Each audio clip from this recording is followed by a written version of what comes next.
വളരെ ദീർഘമായിട്ടുള്ള ഒരു യാത്ര, വാഹന പ്രചരണ യാത്ര കഴിഞ്ഞ് വിവിധങ്ങളായിട്ടുള്ള പ്രദേശങ്ങളിൽ മറ്റത്തൂരിലെ വികസനത്തിൻ്റെ സ്വപ്നം, ഭാരതീയ ജനതാ പാർട്ടിയെ സംബന്ധിച്ച് നമ്മൾ പങ്കുവെക്കുന്നത് സ്വപ്നമാണ്. അപ്പോ എന്റെ പ്രസംഗം കേൾക്കുന്ന കോൺഗ്രസുകാരനും മാർക്സിസ്റ്റുകാരനും ഉള്ളിൽ ഇങ്ങനെ ഓർക്കും, മറ്റത്തൂർ പഞ്ചായത്ത് നിങ്ങൾക്ക് സ്വപ്നമാണ് ആണോ എന്നവരിൽ പക്ഷെ ഓർക്കാം. ഞാൻ പറയാൻ ആഗ്രഹിക്കുന്നത്, ഒരു സ്വപ്നം രാജ്യത്തെ ജനങ്ങളുടെ മുന്നിൽ ഭാരതീയ ജനതാ പാർട്ടി വർഷങ്ങൾക്ക് മുമ്പ് അവതരിപ്പിച്ചു. ആ സ്വപ്നം ജനങ്ങളോട് പങ്കുവെച്ചത് മറ്റാരുമായിരുന്നില്ല, ഇന്ത്യയിലെ സാധാരണക്കാരായ മനുഷ്യർ, ഈ രാജ്യത്തെ ടെക്നോളജിസ്റ്റുകൾ, ഈ രാജ്യത്തിന്റെ ശാസ്ത്രജ്ഞന്മാർ, ഈ രാജ്യത്തെ പെൺകുട്ടികൾ, ഈ രാജ്യത്തെ വിദ്യാഭ്യാസ വിചക്ഷണന്മാർ, ഈ രാജ്യത്തെ കച്ചവടക്കാർ, എല്ലാവരും ചേർന്നുകൊണ്ട് ഒരു സ്വപ്നം അവർ ഈ രാജ്യത്ത് പങ്കുവച്ചു. ആ സ്വപ്നത്തിന് അവർ ഒരു പേരിട്ടു. ആ പേര് നമോ മോദി എന്നായിരുന്നു. ഭാരതീയ ജനതാ പാർട്ടിയുടെ അഖിലേന്ത്യാ കമ്മിറ്റി യോഗം കൂടിയില്ല. ഗുജറാത്ത് എന്ന് പറയുന്ന സംസ്ഥാനത്തിന്റെ മുഖ്യമന്ത്രിയായിരുന്ന ശ്രീമാൻ നരേന്ദ്രമോദിയോട് അനുവാദം ചോദിച്ചില്ല. ഒരാളോടും പറയാതെ, ഒരാളോടും അനുവാദം ചോദിക്കാതെ ഈ രാജ്യത്തെ വലിയൊരു സംസ്ഥാനത്തിന്റെ മുഖ്യമന്ത്രിയായിരുന്ന ശ്രീമാൻ നരേന്ദ്രമോദിയെ ഈ രാജ്യത്തിന്റെ പ്രധാനമന്ത്രിയായി അവരോധിക്കണം എന്ന് തീരുമാനമെടുത്തത് ബിജെപിക്കാർ മാത്രമല്ല, ഈ രാജ്യത്തെ ബഹുഭൂരിപക്ഷം വരുന്ന മനുഷ്യരാണ്.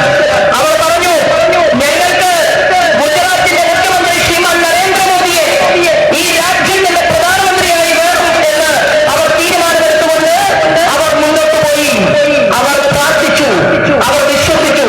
ആ വിശ്വാസം, അവരുടെ സ്വപ്നം, അത് വാക്കാക്കി മാറ്റാൻ, ഈ രാജ്യത്തിന്റെ പ്രധാനമന്ത്രിയാകാൻ ആ ഗുജറാത്തിലെ പാവപ്പെട്ട മനുഷ്യൻ ശ്രീമാൻ നരേന്ദ്രമോദിക്ക് സാധിച്ചു.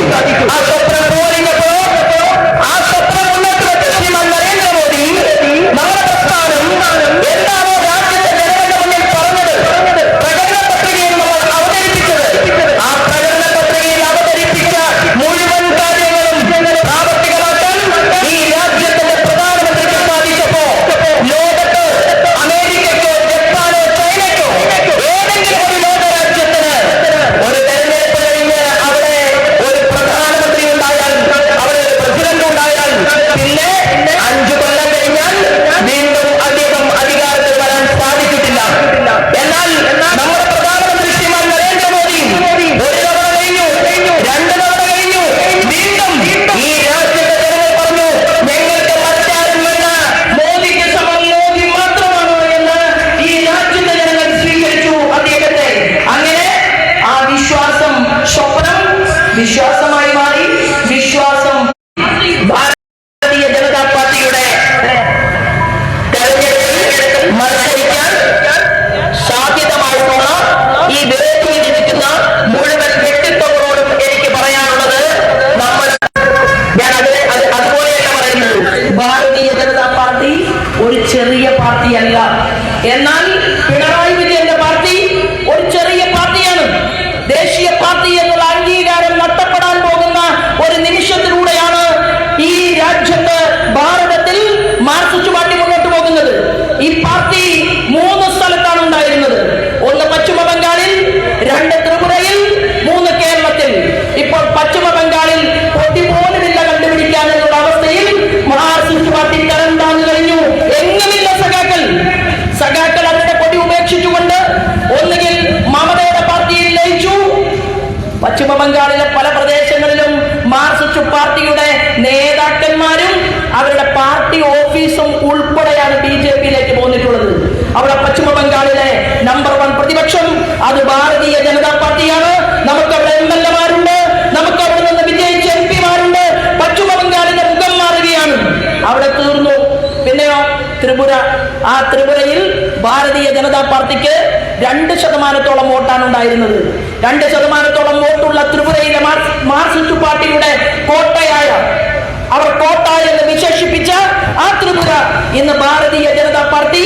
നമ്മുടെ അവിടെ അധികാരം മുന്നോട്ട് പോകുന്നത് ഭാരതീയ ജനതാ പാർട്ടിയുടെ മുഖ്യമന്ത്രി ത്രിപുര ഭരിക്കുകയാണ്. ഞാൻ പറഞ്ഞു വന്നത്, ഇനി ബാക്കിയുള്ളത് എവിടെയാണ്? ഈ കേരളത്തിൽ മാത്രമാണ്.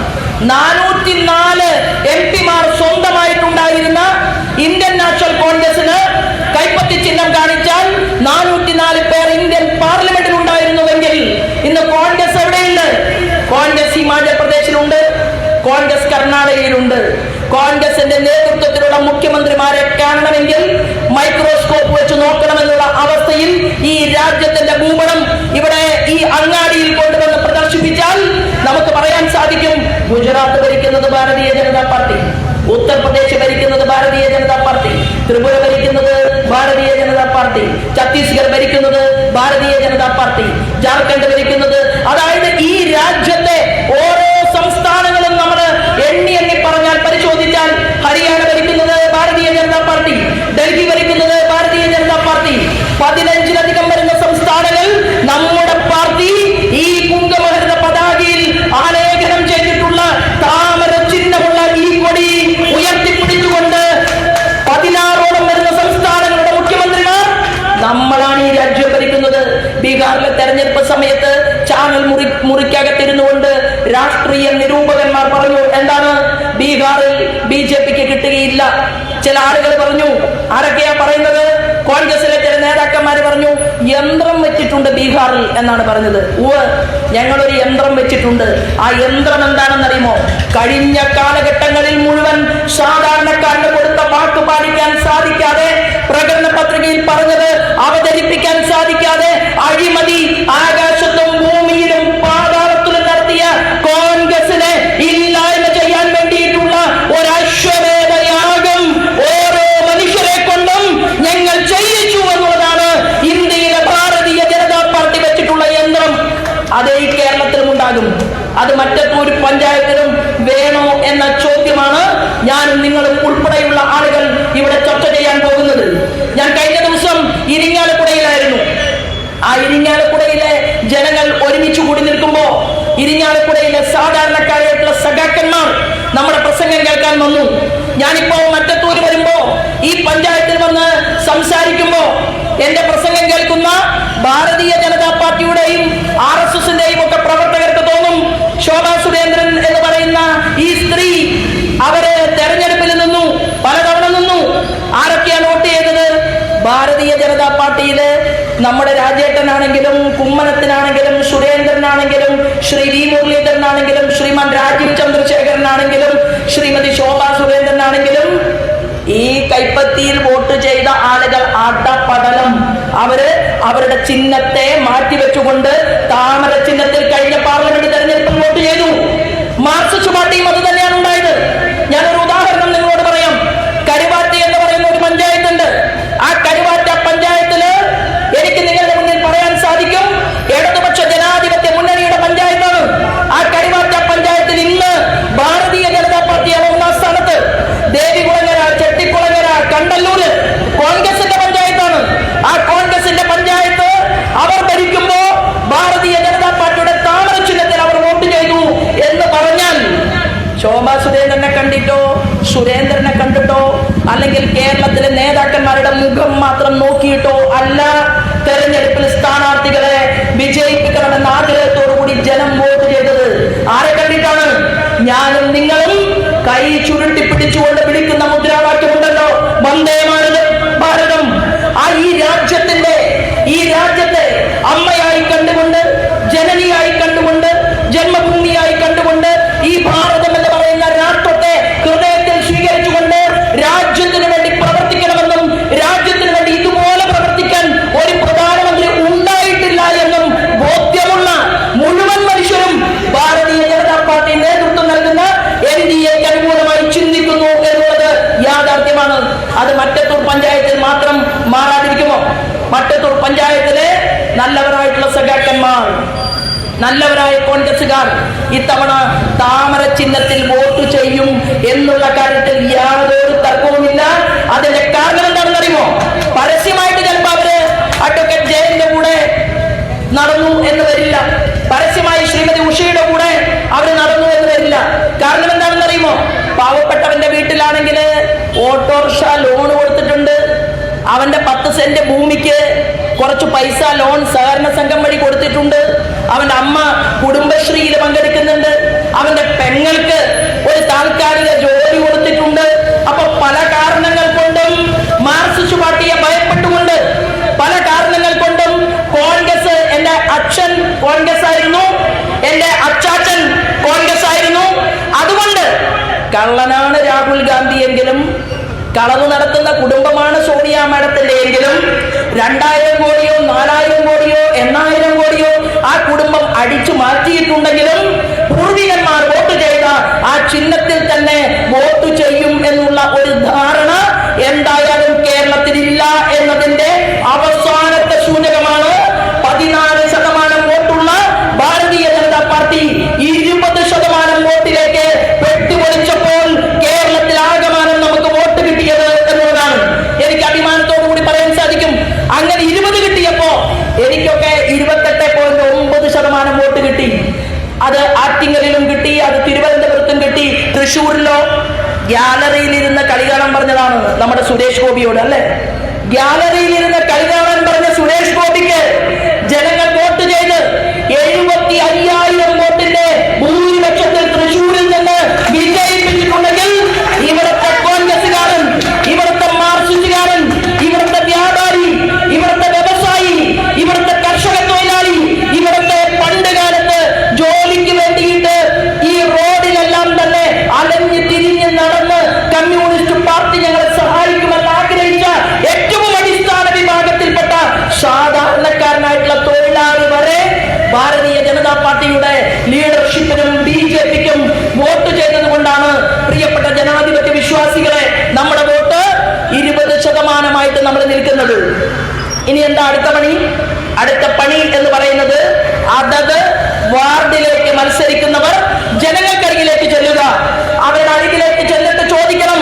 നിങ്ങളെ സംബന്ധിച്ച് അവരോട് ചോദിക്കേണ്ടത്, നമ്മുടെ രാജ്യം ഓട്ട മത്സരത്തിലായിരുന്നു. ആരാ ഓടിച്ചത്? നമ്മുടെ രാജ്യത്തെ ഓട്ട മത്സരത്തിൽ നയിച്ചത് അടൽ ബിഹാരി വാജ്പേയി എന്ന് പറയുന്ന RSSകാരനായിട്ടുള്ള മനുഷ്യരാണ്.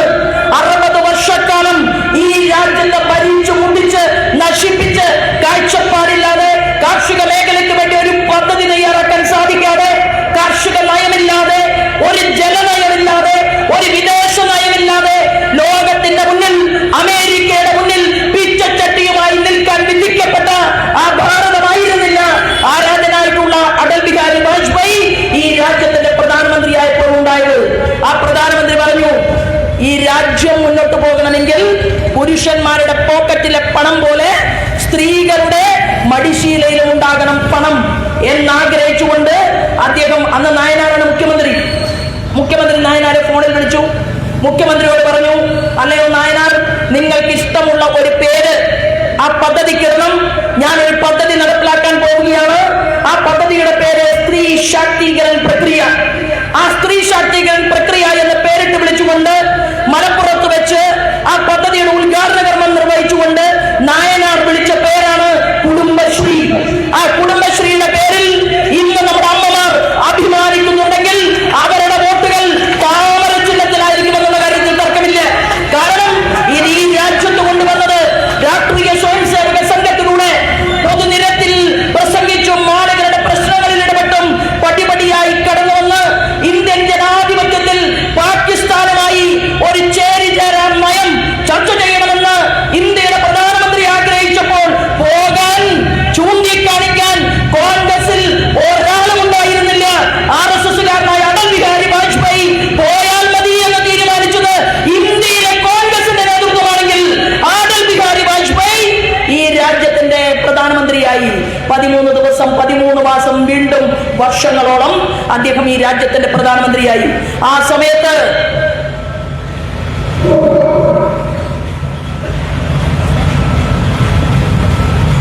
കണ്ടാലല്ലേ പ്രസംഗം വരൂ. അവരെ കാണുന്നില്ല. സാറിന്റെ അവിടെ ഇരിക്കണം.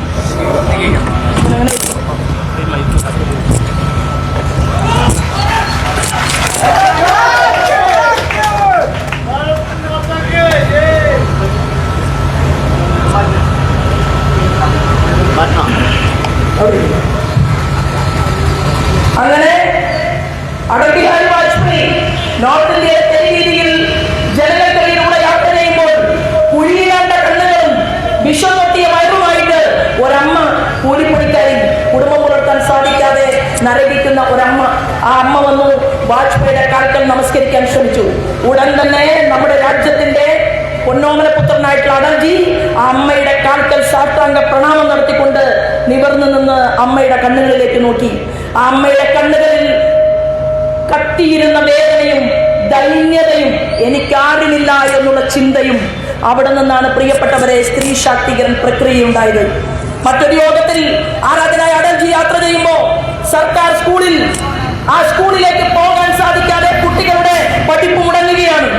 അദ്ദേഹം പറഞ്ഞു, അദ്ദേഹത്തിന്റെ കൂടെയുള്ള വലിയ മനുഷ്യരെ വിളിച്ചിട്ട് പറഞ്ഞു, ഇന്ത്യയിൽ കോളനിയിൽ, ഇന്ത്യയിൽ കാടുകൾക്കകത്ത്, ഇന്ത്യയിൽ സാധാരണക്കാരുടെ വീടുകളിൽ ഒരു കുട്ടി പഠിക്കണമെന്ന് ആഗ്രഹിച്ചാൽ ഞാൻ ഈ നാട് ഭരിക്കുമ്പോ ആ കുട്ടിയെ പഠിപ്പിക്കാൻ അധ്യാപകനോ അധ്യാപികയോ അങ്ങോട്ടേക്ക് പോകണം എന്ന് തീരുമാനിച്ചുകൊണ്ട് ഏകാധ്യാപക പാഠശാല കൊണ്ടുവന്ന ആരാധനായ അടൽ ബിഹാരി വാജ്പേയിയുടെ പിൻതലമുറക്കാരനാണ് ശ്രീമാൻ നരേന്ദ്രമോദി. ആ നരേന്ദ്രമോദി അധികാരത്തിൽ വരുന്നതിന് മുമ്പ് ഈ അടൽജിയെ സർവശിക്ഷാ അഭിയാൻ പദ്ധതി കൊണ്ടുവന്ന അടൽ ബിഹാരി വാജ്പേയി അല്ലെ, സ്കൂളിന്റെ മുന്നില് വലിയൊരു പെൻസിൽ വരച്ചു വെച്ചിട്ടുണ്ട്.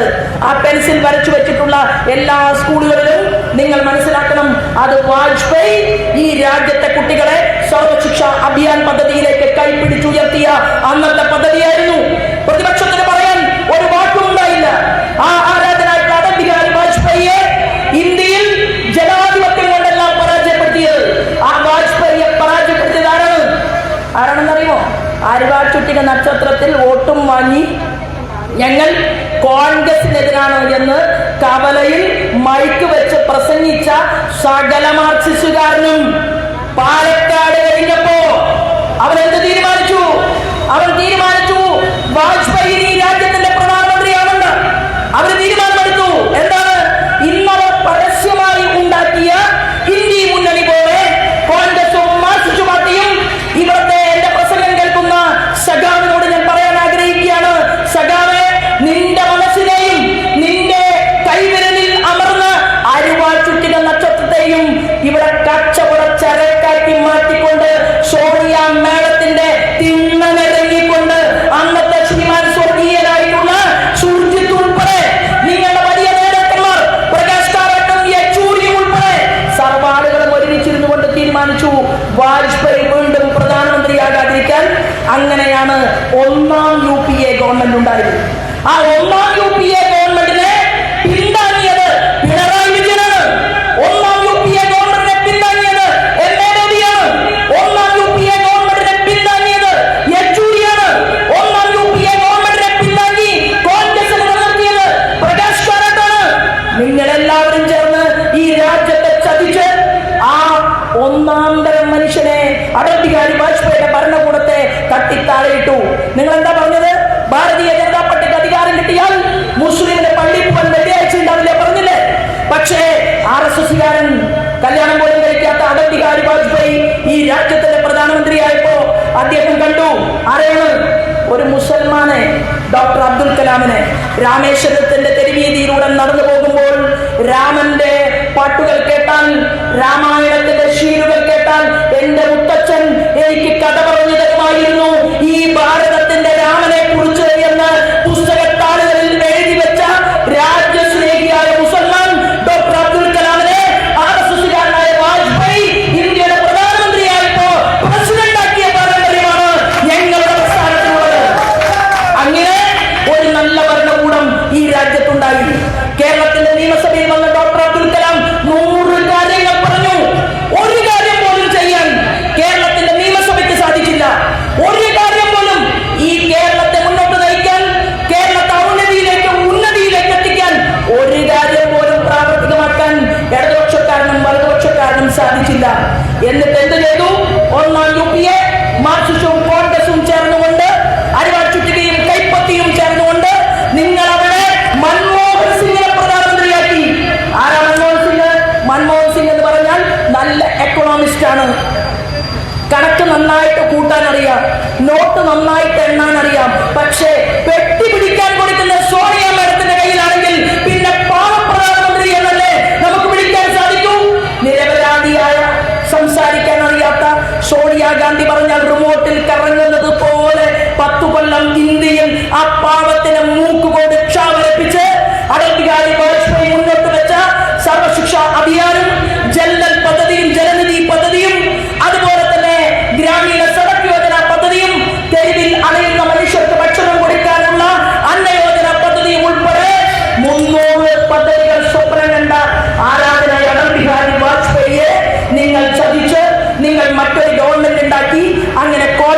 മാർക്സിസ്റ്റ് പാർട്ടിയും ഒരുമിച്ച് ഒന്നാം UPA ഗവൺമെന്റ് ഉണ്ടാക്കി പിന്താങ്ങി. എന്ത് കിട്ടി റിസൾട്ട്? എന്ത് ഗുണമുണ്ടായി?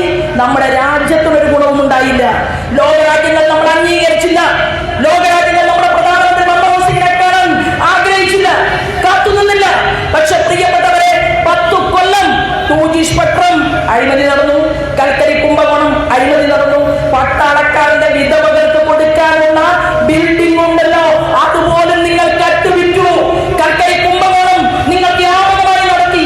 ആകാശത്തിൽ അഴിമതി, ഭൂമിയിൽ അഴിമതി, എവിടെയും അഴിമതി. ഈ രാജ്യത്ത് 10 വർഷക്കാലം നിങ്ങൾ അഴിമതി നടത്തിക്കൊണ്ട് മുന്നോട്ട് പോയപ്പോ പിറകിൽ നിന്ന് പിന്തുണ കൊടുത്ത ഒന്നാം UPA ഗവൺമെന്റിനെ സാക്ഷാൽ സർവേശ്വരൻ ഒരു അനുഗ്രഹം കൊടുത്തു. എന്താ അനുഗ്രഹം? പടവലഞ്ഞ പോലെ ഈ മാർക്സിസ്റ്റ് പാർട്ടി ഇന്ത്യയിൽ അങ്ങനെ താഴോട്ട് വളർന്ന് മണിപ്പൂർ, നിങ്ങളുടെ ത്രിപുര പോയി, നിങ്ങളുടെ പശ്ചിമ ബംഗാളിൽ പോയി, നിങ്ങൾക്ക് ആകെ കിട്ടിയത് കള്ളക്കടത്തുകാരൻ പിണറായി ഭരിക്കുന്ന ഈ കേരളം മാത്രമാണ് നിങ്ങളുടെ കയ്യിൽ ഇപ്പോൾ ഉള്ളത്. എങ്ങനെയൊക്കെയാ കള്ളക്കടത്ത് നടത്തുന്നത്? ഈന്തപ്പഴത്തിന്റെ കുരു മാറ്റും, അവിടെ സ്വർണം വെക്കും, എന്നിട്ട് കള്ളക്കടത്ത് നടത്തും. ബിരിയാണി ചെമ്പിൽ സ്വർണം കൊണ്ടുവരും, കൊണ്ടുവരാൻ സ്വപ്ന സുരേഷിനെ നിയോഗിക്കും. ഈന്തപ്പഴത്തിലെ കുരു വെച്ച് കള്ളക്കടത്ത് നടത്തിയപ്പോ KT ജലീലിന്റെ മന്ത്രിസ്ഥാനം പോയി. സ്വപ്ന സുരേഷ് കടന്നു വന്നപ്പോ ശ്രീരാമകൃഷ്ണന്റെ സ്പീക്കർ സ്ഥാനവും പോയി. എങ്ങനെ കക്കാതിരിക്കും? കാരണം ഒറ്റ ലക്ഷ്യമേ ഉള്ളൂ, നാട് നന്നാകണമെന്നുള്ള ലക്ഷ്യമില്ല, രാജ്യം മുന്നോട്ട് പോകണമെന്നുള്ള ആഗ്രഹമില്ല. ആഗ്രഹം ഉണ്ടായിരുന്നുവെങ്കിൽ ഈ കേരളത്തിലെ കമ്മ്യൂണിസ്റ്റ് പാർട്ടിയുടെ തലതൊട്ട നേതാക്കന്മാർ EM ശങ്കരൻ നമ്പൂതിരിപ്പാടിന്റെ സ്വപ്നം, AK ഗോപാലന്റെ സ്വപ്നം, ഗൗരിയമ്മയുടെ സ്വപ്നം, ഒടികാലത്ത് ഗൗരിയമ്മ മാർക്സിസ്റ്റ് ആയിരുന്നു, കമ്മ്യൂണിസ്റ്റ് ആയിരുന്നു. ഗൗരിയമ്മയുടെ സ്വപ്നം, സുശീല ഗോപാലന്റെ സ്വപ്നം, ഈ മുൻകാല കമ്മ്യൂണിസ്റ്റ് പാർട്ടിയുടെ നേതാക്കന്മാരെ മുഴുവൻ അവരുടെ മുഴുവൻ ആശയങ്ങളെ വിറ്റ്, വേറൊരു വാക്കാണ് പറയേണ്ടത്, ആ വാക്ക് ധാർമ്മികത കൊണ്ടും സംസ്കാരം കൊണ്ടും ആ വാക്ക് ഞാൻ നിങ്ങളുടെ മുന്നിൽ പറയുന്നില്ല. അങ്ങനെ നിങ്ങൾ പണയം വെച്ചു നിങ്ങളുടെ പാർട്ടിയെ പണയം വെച്ച് നിങ്ങൾ ഇവിടെ സഹായം. സോണിയ മാഡം ഫോൺ വിളിച്ചു. സോണിയ മാഡം പറഞ്ഞു എന്റെ മോൻ അങ്ങോട്ടേക്ക് അയക്കുന്നുണ്ട്. എന്താണ്? മധ്യപ്രദേശിൽ പോകാൻ പേടിയാണ്, രാജസ്ഥാനിൽ പോകാൻ പേടിയാണ്, ബീഹാറിൽ പോകാൻ പേടിയാണ്, ഡൽഹിയിൽ പോകാൻ പേടിയാണ്. എവിടെ നിന്നാലും 8 നിലയിൽ പൊട്ടും എന്ന് മനസ്സിലാക്കിയ അമ്മ സോണിയ ഫോൺ ചെയ്തു പിണറായി വിജയനെ. ഹലോ മിസ്റ്റർ പിണറായി, ഞാൻ എന്റെ മകനെ അങ്ങോട്ട് അയക്കുകയാണ്, വയനാട് സീറ്റ് കൊടുക്കണം, അവിടെ വിജയിപ്പിക്കണം. അപ്പൊ പിണറായി പറഞ്ഞു, നമ്മൾ ഒന്നല്ലേ അമ്മായി, നമ്മൾ ഒരുമിച്ചല്ലേ, ഞാനിവിടെ 2 കൈയിൽ നിന്ന് സ്വീകരിക്കുകയാണ്.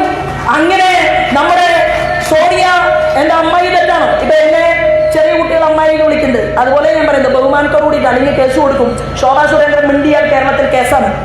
സോണിയ മാഡത്തിനെ നമ്മുടെ ആന്റി എന്ന് വിളിക്കുകയാണ്. അങ്ങനെ സോണിയ ആന്റി ഇങ്ങനെ എന്റെ മകളെ രക്ഷിക്കണമെന്ന് പറഞ്ഞുകൊണ്ട് പിണറായി വിജയനെ വിളിച്ചു. പിണറായി വിജയൻ എല്ലാ സഖാക്കളെയും വിളിച്ചിട്ട് പറഞ്ഞു, നമ്മുടെ വ്യക്തിയിൽ വോട്ടില്ലെങ്കിലും കുഴപ്പമില്ല, സോണിയ മാഡത്തിന്റെ മകൻ വരുന്നുണ്ട്, അവനെ വലിയ ഭൂരിപക്ഷത്തിൽ വിജയിപ്പിക്കണം. അവരെന്തിനാ വന്നത്? അവിടുത്തെ വയനാട്ടിലെ പാവപ്പെട്ടവർക്ക് വീട് നഷ്ടപ്പെട്ടപ്പോൾ വീട് കൊടുക്കണമെന്ന് ആവശ്യപ്പെട്ടുകൊണ്ട് ഇന്ത്യയുടെ പ്രധാനമന്ത്രിക്ക് ഒരു റിപ്പോർട്ട് പോലും കൊടുക്കാത്ത MP, അവിടുത്തെ വന്യമൃഗ ശല്യം ഉണ്ടായപ്പോ വന്യമൃഗങ്ങളുടെ ശല്യത്തെ ലഘൂകരിക്കാൻ വേണ്ടിയിട്ടുള്ള നിയമം ഇതാണോ എന്ന് പറഞ്ഞ് പാർലമെന്റിൽ കൊടുത്ത ഭൂപേന്ദ്ര യാദവ് എന്ന് പറയുന്ന ഭാരതീയ ജനതാ പാർട്ടിയുടെ തനി തങ്കമായിട്ടുള്ള അഖിലേന്ത്യാ നേതാവിനോട് ഒരു ചോദ്യം പോലും ചോദിക്കാൻ സാധിക്കാത്ത രാഹുൽ, ആ രാഹുലിനെ വയനാട് വിജയിപ്പിച്ചു കഴിഞ്ഞപ്പോ എന്താണ്? രാഹുൽ വയനാട് നിൽക്കില്ല, രാഹുലിന് മതിയായി. അപ്പൊ രാഹുൽ രാജിവെച്ചു. രാജിവെച്ചു കഴിഞ്ഞാൽ രാഹുലിന്റെ കുടുംബത്തിൽ നിന്ന് തന്നെ ഒരാൾ വയനാട് മത്സരിക്കണമെന്ന് നിയമമുണ്ടോ? ഇല്ലല്ലോ. ഇവിടെ തലമുള്ള ആളുകളില്ലേ? ആലപ്പുറത്ത് കയറി ഞങ്ങൾ ആളെ അങ്ങനെ കൊണ്ട് നടക്കുകയാണ് എന്ന് പറഞ്ഞ് ഒന്നാം തരം തലമുള്ള കോൺഗ്രസുകാർക്ക് എവിടെ പോയി? എല്ലാ യൂത്ത് കോൺഗ്രസുകാർക്ക് സീറ്റ് കൊടുത്തില്ല. എന്തുകൊണ്ട് വേറൊരു കോൺഗ്രസിന്റെ യുവമുഖം കൊടുത്തില്ല? എന്തുകൊണ്ട് മഹിളാ അസോസിയേഷൻ കളിയാക്കിയതുപോലെ എന്തുകൊണ്ട് മഹിളാ കോൺഗ്രസിലെ സ്ത്രീകൾക്ക് സീറ്റ് കൊടുത്തില്ല? വയനാട് വീണ്ടും പെങ്ങൾ വന്നു, പ്രിയങ്ക. അങ്ങനെ പ്രിയങ്ക വന്നു. പ്രിയങ്ക പൊറോട്ട കാണാൻ പോയി. പ്രിയങ്ക ചായക്കടയിൽ, വാസുവേട്ടന്റെ ചായക്കടയിൽ ദോശ ഉണ്ടാക്കാൻ പോയി. ഇതാണോ വയനാട്ടുകാരുടെ പ്രശ്നം? നിങ്ങൾ പൊറോട്ട എങ്ങനെ വേണമെങ്കിലും ഉണ്ടാക്കിക്കോ, നിങ്ങൾ എങ്ങനെ വേണമെങ്കിലും ദോശ ഉണ്ടാക്കിക്കോ. പക്ഷെ വയനാടിന്റെ നീറുള്ള പ്രശ്നം എന്ന് പറയുന്നത് വയനാട്ടിലെ പാവപ്പെട്ടവന്റെ സാമ്പത്തിക സ്ഥിതി അത് അധപ്പതനത്തിലേക്ക് പോയിരിക്കുകയാണ്. വയനാട്ടിലെ ജനങ്ങളുടെ സ്വപ്നം എന്ന് പറയുന്നത് വയനാട്ടിലെ ജനങ്ങൾക്ക് കയറി കിടക്കാൻ ഒരു കൂറയില്ല എന്നുള്ളതാണ്. വയനാട്ടിലെ ജനങ്ങളുടെ പ്രധാന പ്രശ്നം എന്ന് പറയുന്നത്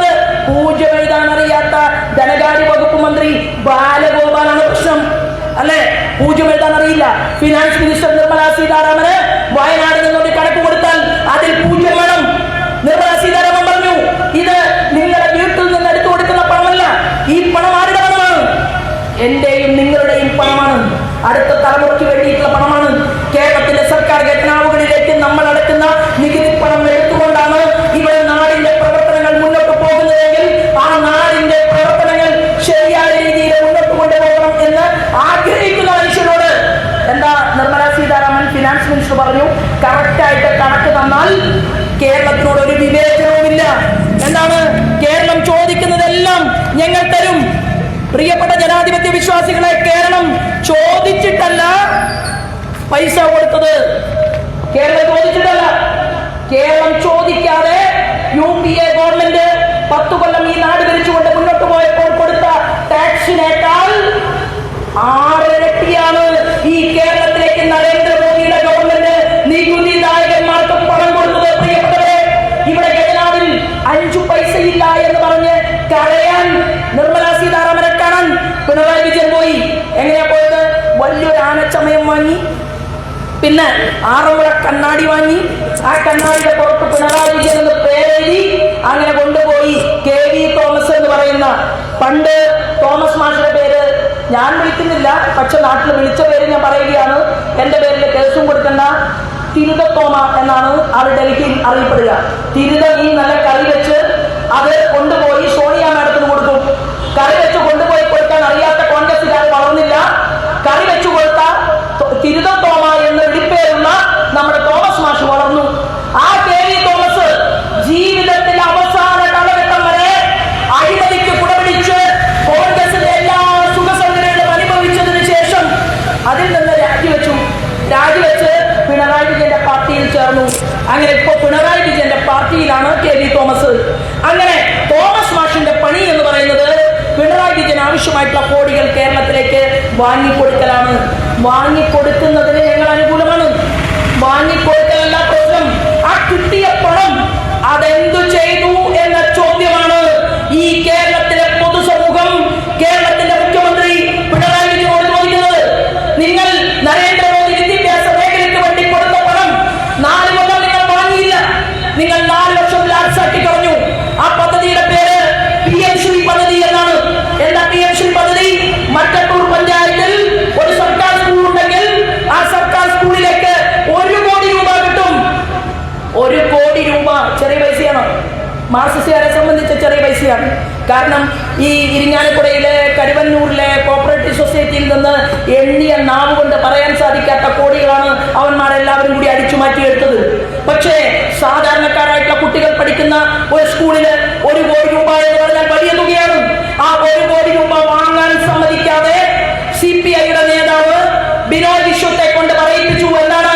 PM ശ്രീ പദ്ധതി നമുക്ക് വേണ്ട, PM ശ്രീ പദ്ധതി വേണ്ട എന്ന് പറഞ്ഞ് 4 വർഷം ആ പണം നിങ്ങളെല്ലാം കളഞ്ഞ് ഇന്ന് education minister mister Dharmendra Pradhan ഇന്ത്യയുടെ പാർലമെന്റിൽ പറഞ്ഞു, എന്താണ്? കേരളവും ഞാനുമായിട്ടുള്ള പാലം ആണ് ബ്രിട്ടാസ് ആണ് എന്നാണ് പറഞ്ഞത്. അപ്പൊ എന്തിനാ ബ്രിട്ടാസിന് വിട്ടത്? മാർക്സിസ്റ്റ് പാർട്ടിയിൽ കറകഞ്ഞ നേതാക്കന്മാർ ഡൽഹിയിൽ ഇല്ലാത്തത് കൊണ്ടല്ല. ഈ കൈരളി ചാനലിനകത്ത് കോട്ടും സൂട്ടും ഇട്ടിരുന്ന് ഒരു ഇംഗ്ലാസ് സിന്ദാബാദ് വിളിക്കാത്ത, 4 യോഗങ്ങളിൽ പങ്കെടുക്കാത്ത, കമ്മ്യൂണിസം എന്താണെന്ന് അറിയാത്ത, തൊഴിലാളിയുടെ പുറത്ത് ഒരിക്കൽ പോലും തൊട്ടു നോക്കാത്ത ഈ ബ്രിട്ടാസിനെ രാജ്യസഭാ മെമ്പറാക്കി കൊടുത്തത്. രാജ്യസഭാ മെമ്പറാക്കി കൊടുത്തത് എന്തിനാണ്? പിണറായി പറയുന്ന കാര്യങ്ങൾ അവിടെ നടപ്പിലാക്കാൻ പറ്റുമോ എന്ന് പരീക്ഷിക്കാനും പരിശോധിക്കാനും വേണ്ടിയിട്ടാണ്. ആ ബ്രിട്ടാസല്ലേ പറഞ്ഞത് കുംഭമേളയിൽ കുളിക്കാൻ പാടില്ല, കുംഭമേളയിലെ വെള്ളം അശുദ്ധമാണ്, കുംഭമേള അന്യായമാണ്.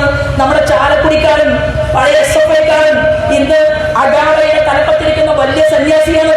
ഞാൻ കുംഭമേളയിൽ പോയ സമയത്ത് എനിക്ക് അവിടെ കാണാൻ സാധിച്ചത് കേരള കോളേജിലെ ഇംഗ്ലാസ് സിന്ദാബാദ് വിളിച്ച് SFIയുടെ നേതാവായി നടന്ന ഒരു സഖാവിന്ന് സന്യാസി വര്യന്മാരുടെ തലപ്പത്തേക്ക് ഉയർന്നു കഴിഞ്ഞിരിക്കുന്നു.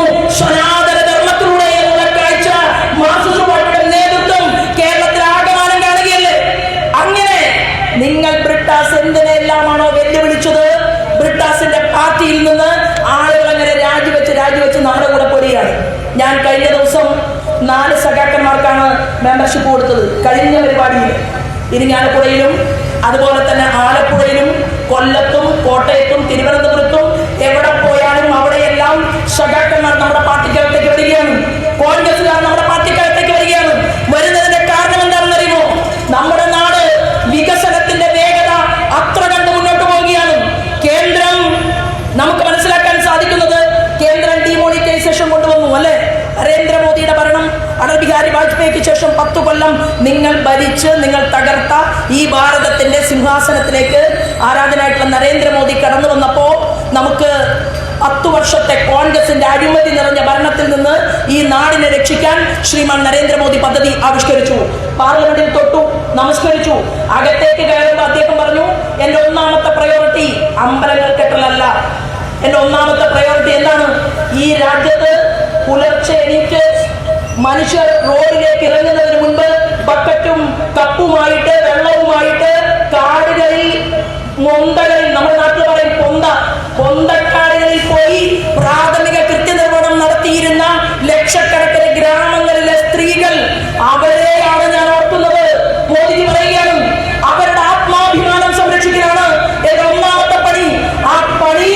ആ ജോലി കൃത്യമായി നിർവഹിച്ചുകൊണ്ട് അദ്ദേഹം പറഞ്ഞു, സ്വച്ഛ് ഭാരത്, ഈ നാടിനെ സുതാരീകരിച്ച് ഈ നാടിനെ ശുദ്ധീകരിക്കുന്ന പ്രവൃത്തി അതിനെ ആദ്യം ചെയ്യും.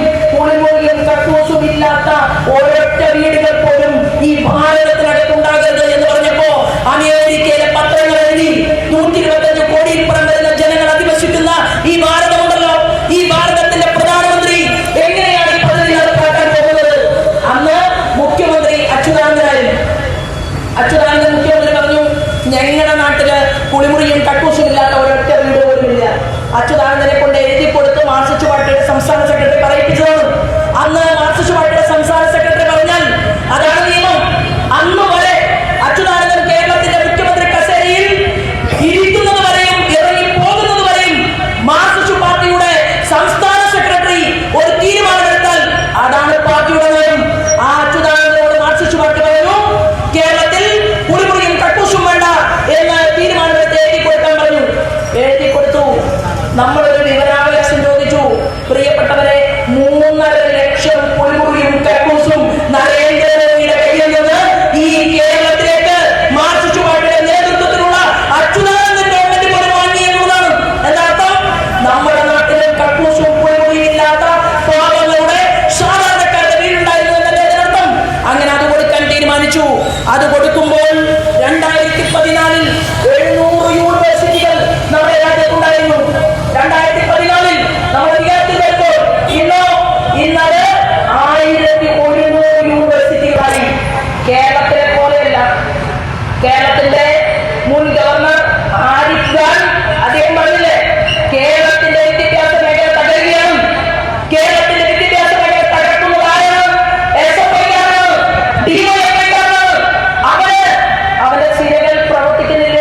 അവന് MDMA മയക്കുമരുന്ന് കൊടുക്കലാണ് ചില ലോക്കൽ കമ്മിറ്റി സെക്രട്ടറിമാരുടെയും ജില്ലാ കമ്മിറ്റി അംഗങ്ങളുടെയും ഒക്കെ ചുമതല. എത്ര കേസുകൾ എന്റെയും നിങ്ങളുടെയും മുന്നിൽ പുറത്തു വന്നു.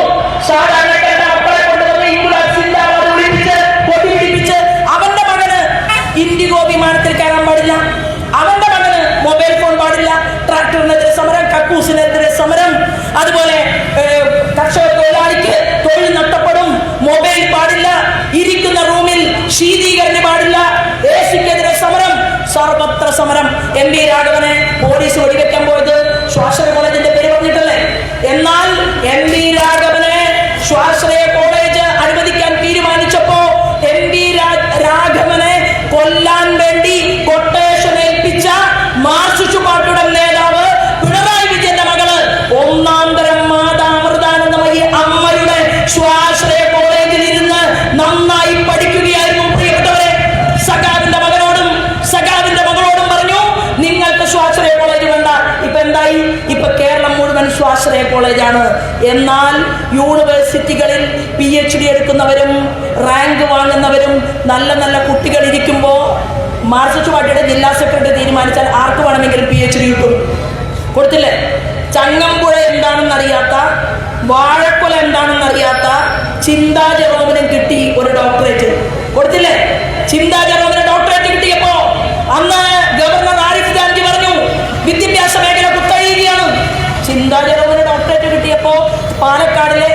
ഉണ്ടല്ലോ ബിജു പറഞ്ഞു എൻ്റെ ഭാര്യയ്ക്കും ഒരെണ്ണം വേണം, എനിക്കും ഒരെണ്ണം വേണം. അപ്പോൾ ഭാര്യ പറഞ്ഞു, ചേട്ടാ എനിക്ക് ഡോക്ടറേറ്റ് വേണ്ട, എനിക്ക് മറ്റവനുണ്ടല്ലോ MP രാജേഷ്, അവൻ്റെ ഭാര്യയ്ക്ക് കാലടി സംസ്കൃത സർവകലാശാലയിൽ റാങ്ക് കിട്ടിയ പിള്ളേരെ മറികടന്നുകൊണ്ട് പിൻവാതിൽ നിയമനത്തിലൂടെ മുന്തിയ ജോലി കിട്ടിയിട്ടുണ്ട്, എനിക്ക് അതുപോലെ ജോലി മതി. ജോലി ചേട്ടൻ്റെ ഭാര്യയ്ക്കും കൊടുത്തു. ബിജുവിൻ്റെ ഭാര്യയ്ക്ക് ജോലി, ചിന്താ ജെറോമിന് PhD. അത് കഴിഞ്ഞപ്പോൾ ഷൈജു ഖാൻ പറഞ്ഞു, എന്താണ്, ചിന്തയ്ക്ക് ഡോക്ടറേറ്റ് കൊടുത്താൽ എനിക്കും വേണം ഒരു ഡോക്ടറേറ്റ്. അപ്പോൾ ഷാജു ഖാനും കൊടുത്തു ഒരു ഡോക്ടറേറ്റ്. അത് കഴിഞ്ഞപ്പോൾ ആർഷോ പഠിക്കില്ല, പേപ്പർ വായിക്കില്ല, സിലബസ് എഴുതില്ല, ഒന്നും ചെയ്യില്ല. ആ ആർഷോ കേരളത്തിന്റെ ആഭ്യന്തര വകുപ്പിന്റെ തലപ്പത്തുള്ള പോലീസ് അധികാരിയോട് പറയുന്നത് ഞാനും നിങ്ങളും കേട്ടതാണ്. എന്താണ്? ഒരു വിദ്യാഭ്യാസ മേഖലയിൽ മാതൃദേവോ ഭവ, പിതൃദേവോ ഭവ, അതിഥി ദേവോ ഭവ, ആചാര്യ ദേവോ ഭവ, ഇതാണ് ഭാരതത്തിന്റെ പാരമ്പര്യം. അധ്യാപകന്മാരെ തല്ലാൻ നമ്മൾ പഠിപ്പിച്ചിട്ടില്ല. അധ്യാപകനെ ബഹുമാനിക്കുന്ന, ആരാധിക്കുന്ന പാരമ്പര്യം. ആ പാരമ്പര്യത്തെ വെല്ലുവിളിച്ചുകൊണ്ട് ആർഷോ ഗവർണറെ തല്ലാൻ പോയി. കണ്ടില്ലേ നിങ്ങൾ? ആർഷോ ഗവർണറെ തല്ലാൻ പോയപ്പോ ആർഷോയെ പോലീസ് പിടിച്ച പോലീസിനോട് ആർഷോ പറയുകയാണ്, കക്കൂസ് കഴുകാൻ പറഞ്ഞാൽ കഴുകിക്കൊള്ളണമെന്നാണ് പറഞ്ഞത്. ആരാണ് ആർഷോ? ഈ കേരളത്തിലെ പിണറായി വിജയനെ കണ്ടിട്ടല്ലേ ആർഷോ പഠിക്കുന്നത്? പിണറായി വിജയനെ കണ്ടിട്ടല്ലേ ഷാജു ഖാൻ പഠിക്കുന്നത്? പിണറായി വിജയനല്ലേ പറഞ്ഞത് ഞങ്ങളുടെ കുട്ടികൾ തെറ്റൊന്നും ചെയ്തിട്ടില്ല? ആരിഫ് ഖാൻ റോഡിൽ ഇറങ്ങിയപ്പോൾ ആരിഫ് ഖാനെ ആക്രമിക്കാൻ പോയ SFI കാരനും DYFI കാരനും സർട്ടിഫിക്കറ്റ് കൊടുക്കുമ്പോ കോൺഗ്രസ്സുകാര് കുറച്ചു പേര് നിയമസഭയ്ക്കകത്ത് ചെല്ലുന്നുണ്ട്. അവരുടെ പണി എന്താ? അവരെ പിണറായി വിജയന്റെ മുഖങ്ങളെ നോക്കിയിട്ട് പറയും, നമുക്ക് ഊരാളുങ്കൽ സൊസൈറ്റിക്ക്, അതാരാ? പിണറായി വിജയൻ തന്നെയാണ് ഊരാളുങ്കൽ സൊസൈറ്റിക്ക് വിജയേട്ട നമുക്ക് ടെൻഡർ കൊടുത്താലോ? വയനാടിൽ 30 ലക്ഷം രൂപയ്ക്ക് 12 ലക്ഷം രൂപയുണ്ടെങ്കിൽ കെട്ടിക്കൊടുക്കാൻ സാധിക്കുന്ന ഒരു വീട് 30 ലക്ഷം രൂപയ്ക്ക് കെട്ടിക്കൊടുക്കാൻ കേരളത്തിന്റെ മുഖ്യമന്ത്രി പിണറായി വിജയനും കോൺഗ്രസിന്റെ നേതാവ് VD സതീശനും ചേർന്ന് തീരുമാനമെടുത്തു. അറിയോ നിങ്ങൾക്ക്? ആ തീരുമാനം പ്രാവർത്തികമാക്കി. പിണറായി വിജയന്റെ മുഖമൊന്ന് ക്ഷീണിച്ചാൽ ഓടിപ്പോകും VD സതീശൻ, എന്നിട്ട് ബോൺമിറ്റ വാങ്ങും. കലക്കിയിട്ട് കൊടുത്തിട്ട് പറയും, വിജയേട്ട കുടിക്കൂ, കാരണം നിങ്ങൾ ഒരു തവണ കൂടി മുഖ്യമന്ത്രിയാകണം. ചെന്നിത്തല ആയാൽ പറ്റില്ല, KC വേണുഗോപാൽ ആയാൽ പറ്റില്ല, പകരം വിജയേട്ടനായാൽ മതി. ഇങ്ങനെ തീരുമാനിച്ചുകൊണ്ട് പുറം കഴുകി കൊടുക്കുന്ന, പാദസേവ ചെയ്യുന്ന, നാട്ടല്ലില്ലാത്ത കോൺഗ്രസിന്റെ നേതാക്കന്മാർ കേരളത്തിന്റെ നിയമസഭയ്ക്ക് അകത്തിരുന്നു കൊണ്ടാണ് എന്റെയും നിങ്ങളുടെയും വികസനത്തെ തടയുന്നത്. ഞാനൊക്കെ തോറ്റാളാണ്. എന്റെ പ്രസംഗം കേൾക്കുന്നതിൽ ഏതെങ്കിലും ഒരു കോൺഗ്രസിന്റെ സുഹൃത്തുണ്ടെങ്കിൽ ചോദിക്കും, ശോഭാ സുരേന്ദ്രൻ ജയിച്ചില്ലല്ലോ. ജയിക്കാൻ ജനങ്ങൾ ആഗ്രഹിക്കാഞ്ഞതുകൊണ്ടല്ല. എങ്ങനെയാ തോറ്റത്? മാർക്സിസ്റ്റ് പാർട്ടി അരിവാൾ ചുറ്റികയിൽ വോട്ട് ചെയ്യുന്നതിന് പകരം പാലക്കാട് ഷാഫി പറമ്പിലെ കൈപ്പത്തിയിൽ കുത്തിക്കൊടുത്തു. അങ്ങനെ കൈപ്പത്തിയിൽ കുത്തിക്കൊടുത്തപ്പോ 12 കൊല്ലം MP ആയിരുന്ന മാർക്സിസ്റ്റ് പാർട്ടിയുടെ LN കൃഷ്ണദാസ് 3ാം സ്ഥാനത്തേക്ക് പോയി. അവര് തീരുമാനിച്ചു, ശോഭാ സുരേന്ദ്രൻ നിയമസഭയിൽ പോകാൻ പാടില്ല, K സുരേന്ദ്രൻ പോകാൻ പാടില്ല, കുമ്മനം രാജശേഖരൻ പോകാൻ പാടില്ല. അങ്ങനെ ഞങ്ങൾ 2ാം സ്ഥാനത്ത് വന്നു. 1ാം സ്ഥാനത്ത് വന്നിരുന്നുവെങ്കിൽ ഞാനും സുരേന്ദ്രനും ശ്രീമാൻ കുമ്മനം രാജശേഖരനും ഉൾപ്പെടെ 7 പേരെ കഴിഞ്ഞ തവണ നിങ്ങൾ 2ാം സ്ഥാനത്ത് നിർത്തി. അതിന് 5 കൊല്ലം മുമ്പും നിങ്ങൾ 2ാം സ്ഥാനത്ത് നിർത്തി. ഞങ്ങൾ ഒരു 1/2 ഡസൻ അതിനകത്തുണ്ടായിരുന്നുവെങ്കിൽ കേരളത്തിന്റെ മുഖ്യമന്ത്രിയും കട്ടകംപള്ളിയും ഒക്കെ കട്ടിള പൊളിക്കാൻ പോകുമായിരുന്നു. ഈ അയ്യപ്പന്റെ കട്ടിള പൊളിക്കാൻ കടകംപള്ളി പോകുമായിരുന്നു. ഞങ്ങൾ പ്രതികരിക്കുമായിരുന്നു. എന്നാൽ കേരളത്തിലെ ജനങ്ങളെ ചതിച്ച് കബളിപ്പിച്ച് ഞങ്ങളെയൊക്കെ പുറത്തു നിർത്തിയപ്പോ സാക്ഷാൽ വടക്കുന്നാഥൻ, അതുപോലെ അവിടുത്തെ നമ്മുടെ അന്തോണീസ് പുണ്യാളൻ എല്ലാവരും കൂടിയിട്ട് ഒരു തീരുമാനമെടുത്തു. എന്നാൽ പിന്നെ കേരളത്തിന്റെ നിയമസഭയ്ക്കകത്തേക്ക് ആളെ വിടാൻ തയ്യാറല്ലെങ്കിൽ ഭാരതീയ ജനതാ പാർട്ടിയുടെ A+ മണ്ഡലമായ തൃശ്ശൂരിൽ കിടക്കട്ടെ ഒരു വിക്കറ്റ്. അങ്ങനെയാണ് ശ്രീമാൻ സുരേഷ് ഗോപി ക്യാബിനറ്റ് മിനിസ്റ്ററായി. സുരേഷ് ഗോപിയെ പലരും കളിയാക്കി, മാർക്സിസ്റ്റ് പാർട്ടിയും കോൺഗ്രസും ഒക്കെ കളിയാക്കി. നിങ്ങളെപ്പോലെ ഞാൻ പറഞ്ഞു മറുപടി എന്താണ്? രാഷ്ട്രീയക്കാരെ പോലെ അത്ര തൊലിക്കട്ടിയൊന്നും സുരേഷ് ഗോപിക്കായിട്ടില്ല. ആ മനുഷ്യന്റെ ജോലി എന്ന് പറയുന്നത് എന്താണ്? സിനിമ അഭിനയമാണ്. എന്നാൽ ജീവിതത്തിൽ അഭിനയിക്കാൻ അറിയാത്ത അതേ സുരേഷ് ഗോപി ഇന്ന് കേരളത്തിന്റെ മണ്ണിൽ തൃശ്ശൂർക്കാർക്ക് വേണ്ടി ഏറ്റവും കൂടുതൽ കോടികൾ ഓരോ ക്യാബിനറ്റ് മന്ത്രിമാരുടെയും ക്യാബിനിൽ പോയിരുന്ന് തൃശ്ശൂർക്കാർക്ക് വേണ്ടി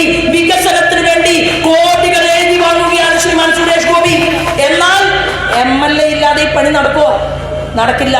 കേരള നിയമസഭയിൽ ആളുണ്ടാകണം. മറ്റത്തൂര് പഞ്ചായത്തിൽ, ഈ ജില്ലാ പഞ്ചായത്തിലേക്ക് മിസ്റ്റർ ജയൻ മത്സരിക്കുന്നുണ്ട്.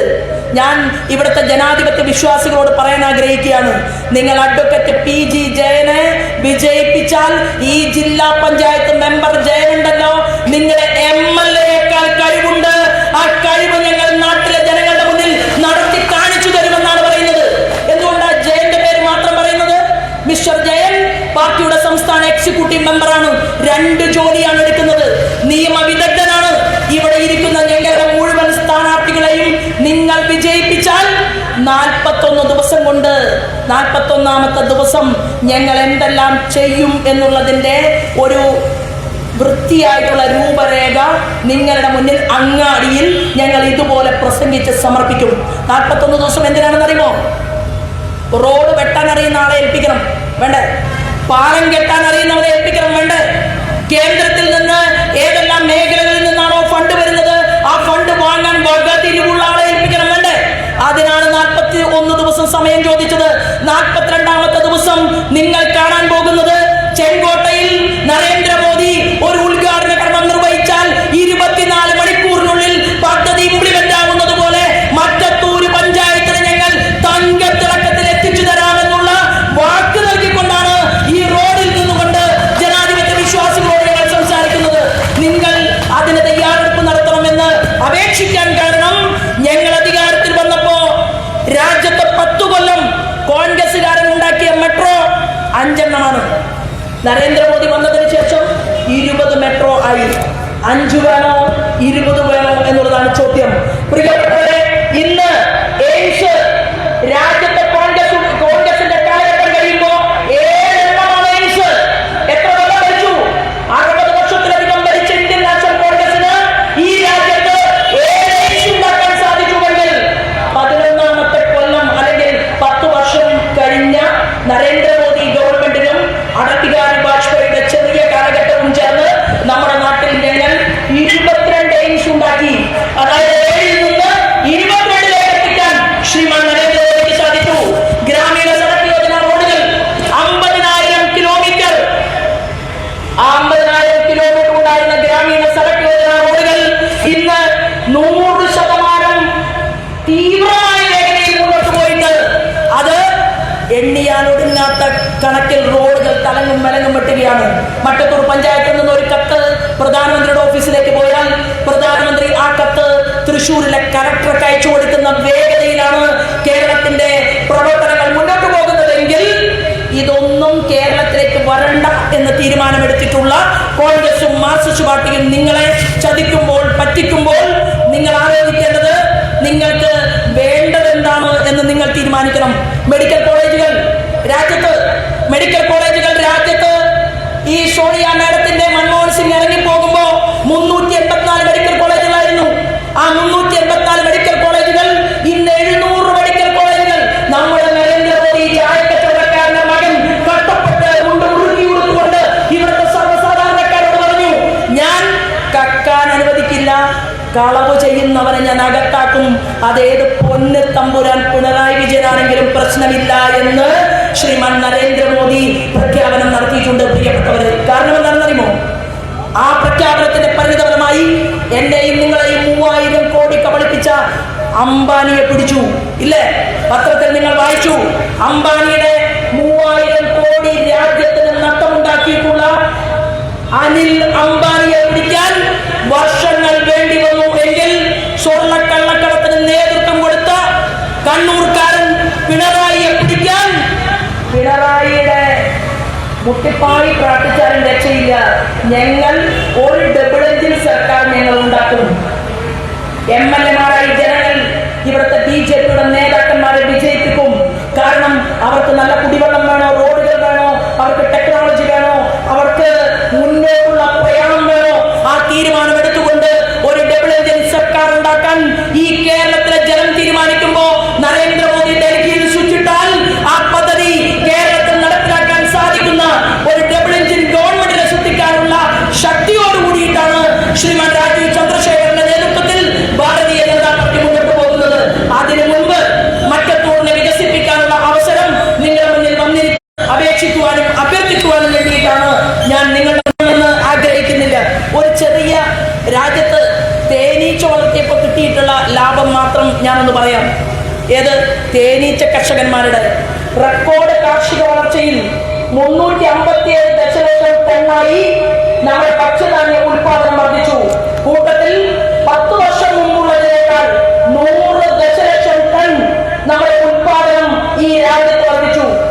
അത്രയും ഉൽപാദനം വർദ്ധിക്കുന്നതിന്റെ കൂട്ടത്തിൽ ഒരു ഉദാഹരണമായിട്ട് ഖാദി ഗ്രാമോദ്യോഗ്, മോദി പറഞ്ഞു ഖാദി ഗ്രാമോദ്യോഗ് വഴി 2.25 ലക്ഷം തേനീച്ചക്കൂടുകൾ അത് കർഷകർക്ക് കൊടുക്കണം എന്നാവശ്യപ്പെട്ടു.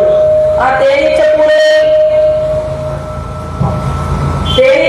കർഷകർക്ക് കൊടുക്കണം എന്ന് ആവശ്യപ്പെട്ടപ്പോ പ്രിയപ്പെട്ടവരെ, ആ തേനീച്ചയുടെ ഉൽപാദനം 4 ഇരട്ടി ഈ രാജ്യത്ത് വർദ്ധിപ്പിക്കാൻ 2 ലക്ഷം തേനീച്ച കൂടുകൊണ്ട് സാധിച്ചു എന്ന് പറഞ്ഞാൽ ഈ UPA ഗവൺമെന്റും NDA ഗവൺമെന്റും തമ്മിലുള്ള ഒരു വ്യത്യാസം ഞാൻ നിങ്ങൾക്ക് സൂചിപ്പിക്കുകയാണ്. ഇവിടെ തലങ്ങും വിലങ്ങും റോഡുകൾ, വന്ദേ ഭാരത് ട്രെയിനുകൾ, നമ്മുടെ നല്ല കുട്ടികൾക്ക്, കഴിവും പ്രാപ്തിയുമുള്ള കുട്ടികൾക്ക് പഠിക്കാൻ പാലക്കാട് IIT, അനന്തപുരിയിൽ ഐസർ 1000 കോടി അനന്തപുരിയിൽ കൊടുത്തു. നല്ല നല്ല വിമാനങ്ങൾ ഉണ്ടാക്കിയാണ് ഭാരതത്തിൽ. അതിന്റെ ചിറകുകൾ പിടിപ്പിക്കുന്നു, അതിന്റെ എഞ്ചിൻ പിടിപ്പിക്കുന്നു. അങ്ങനെ രാജ്യത്ത് make in India, startup India, standup India, നമ്മുടെ കുട്ടികൾ വളരുന്നു, മുന്നോട്ട് പോകുന്നു. ഒന്നും കേരളത്തിൽ കാണുന്നില്ല. എന്താ കാണാത്തത്? കേരളത്തിൽ കാണാത്തതിന്റെ കാരണം ശക്തിയുള്ള പ്രതിപക്ഷം നിയമസഭയ്ക്കകത്തില്ല.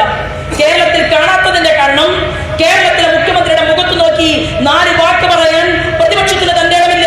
എന്താ കാരണം? ഒരു ഉദാഹരണം മാത്രം ഞാൻ പറയാം. രാഹുൽ മാങ്കൂട്ടത്തിനെ അറസ്റ്റ് ചെയ്യാൻ പറ്റുന്നില്ല. എന്താ പറ്റാത്തതിന്റെ കാരണം KC വേണുഗോപാലും സരിതയെയും ആളുകൾക്ക് ഓർമ്മ വരും. എങ്ങനെ അറസ്റ്റ് ചെയ്യും? KC വേണുഗോപാൽ ഡൽഹിയിൽ നിന്ന് പിണറായി വിജയനെ സഹായിച്ചുകൊണ്ടിരിക്കുകയാണ്. അപ്പൊ KC വേണുഗോപാൽ പറയും, എന്താണ് രാഹുൽ മാങ്കൂട്ടത്തിനെ അറസ്റ്റ് ചെയ്താൽ അത് ഞങ്ങൾക്ക് വലിയ താല്പര്യമില്ല. എന്താ രാഹുൽ മാങ്കൂട്ടം? ഒരു സ്ത്രീയെ സമയമാകുമ്പോ കല്യാണം കഴിക്കാലോ, രണ്ടാമതും കല്യാണം കഴിക്കാമല്ലോ, നിയമമുണ്ടല്ലോ നാട്ടില്. പക്ഷേ രാഹുൽ മാങ്കൂട്ടം നാട്ടിലെ പെൺകുട്ടികളെ പീഡിപ്പിക്കുന്നതിന്റെ കഥകൾ പുറത്തു വന്നപ്പോ ആ രാഹുൽ മാങ്കൂട്ടത്തിനെ അറസ്റ്റ് ചെയ്യാൻ തന്റെ ഇടമില്ലാതെ മാർക്സിസ്റ്റ് പാർട്ടിയുടെ സംസ്ഥാന സെക്രട്ടറി, അപ്പം വെക്കുന്നതിനെ കുറിച്ച് മാത്രം സ്വപ്നം കണ്ട് നടക്കുന്ന ഗോവിന്ദൻ മാഷ് അല്ലെ, ആ ഗോവിന്ദൻ മാഷ് പറയാണ്, എന്താ രാഹുലിനെ ഞങ്ങൾ എപ്പോ പിടിക്കും നിങ്ങൾ? രാഹുൽ വെളുത്ത ഷർട്ട് ഇട്ടിരിക്കുകയാണ്. ആ രാഹുലിന്റെ വെളുത്ത ഷർട്ടിന്റെ പുറകിൽ മുഴുവൻ ചെളിയാണ്. രാഹുലിനെ പിടിക്കണമെന്ന് പറയുന്നത് ആരാണ്? മുകേഷാണ്. മുകേഷിന്റെ ഷർട്ടിന്റെ പിറകിൽ മുഴുവനും ചെളിയാണ്. മുകേഷും പെൺവാണിപ്പക്കാരനാണ്, പെൺവേട്ടക്കാരനാണ്. രാഹുലും സ്ത്രീകളെ പീഡിപ്പിക്കുന്നവരാണ്. കോൺഗ്രസും മാർക്സിസ്റ്റ് പാർട്ടിയും ഈ കാര്യത്തിൽ വ്യത്യാസമില്ലാത്തത് കൊണ്ടാണ് രാഹുലിനെ അറസ്റ്റ് ചെയ്യാൻ പറ്റാത്തത്. മാർക്സിസ്റ്റ് പാർട്ടിയുടെ നേതാവ് ഷൊർണൂരിലെ MLA ശശി സ്വന്തം പാർട്ടിയിലെ പെൺകുട്ടിയെ പീഡിപ്പിക്കാൻ ശ്രമിച്ചവനാണ്. എങ്ങനെ ഈ പാർട്ടിക്ക് തലയുയർത്തി പിടിച്ചുകൊണ്ട് സ്ത്രീകളുടെ സുരക്ഷ പറയാൻ പറ്റും? സ്ത്രീകളുടെ സംരക്ഷണം പറയാൻ പറ്റും? എങ്ങനെ ഈ പാർട്ടിക്ക് ആഭ്യന്തര വകുപ്പ് മുന്നോട്ട് പോകുമ്പോൾ ആഭ്യന്തര വകുപ്പിനെ മര്യാദക്ക് മുന്നോട്ട് കൊണ്ടുപോകാൻ സാധിക്കും? ഈ ചോദ്യം കേരളത്തിലെ സ്ത്രീ സഹോദരിമാർ ചോദിക്കേണ്ട ഒരു കാലാംശത്തിലൂടെയാണ് ഈ തെരഞ്ഞെടുപ്പ് പോരാട്ടത്തിന്റെ വീറും വാശിയും 2 മുന്നണികളും കാണിക്കുന്നതെങ്കിൽ എന്നെ സംബന്ധിച്ച് ഞാൻ നിങ്ങളോട് പറയാൻ ആഗ്രഹിക്കുന്നത്, 300 പദ്ധതികൾ നരേന്ദ്രമോദി ഈ രാജ്യത്തിന് വേണ്ടി കൊണ്ടുവന്നു. സുകന്യ സമൃദ്ധി പദ്ധതി, ജാതിയോ മതമോ വർഗമോ വർണ്ണമോ ഒന്നും നോക്കാതെ ഒരു പെൺകുട്ടി ജനിച്ചാൽ ആ പെൺകുട്ടിയുടെ പേരിൽ നിങ്ങൾ 500 രൂപ പോസ്റ്റ് ഓഫീസിൽ നിക്ഷേപിച്ചാൽ പ്ലസ് 500 രൂപ നരേന്ദ്രമോദി നിക്ഷേപിക്കും. ആ പെൺകുട്ടിയുടെ വിവാഹ പ്രായത്തിൽ അവളെ കല്യാണം കഴിച്ചു കൊടുക്കാൻ ആ പണം നമുക്ക് ഉപയോഗിക്കാം. മാതൃവന്ദനം പദ്ധതി അമ്മമാർക്ക് വേണ്ടി, അതുപോലെ തന്നെ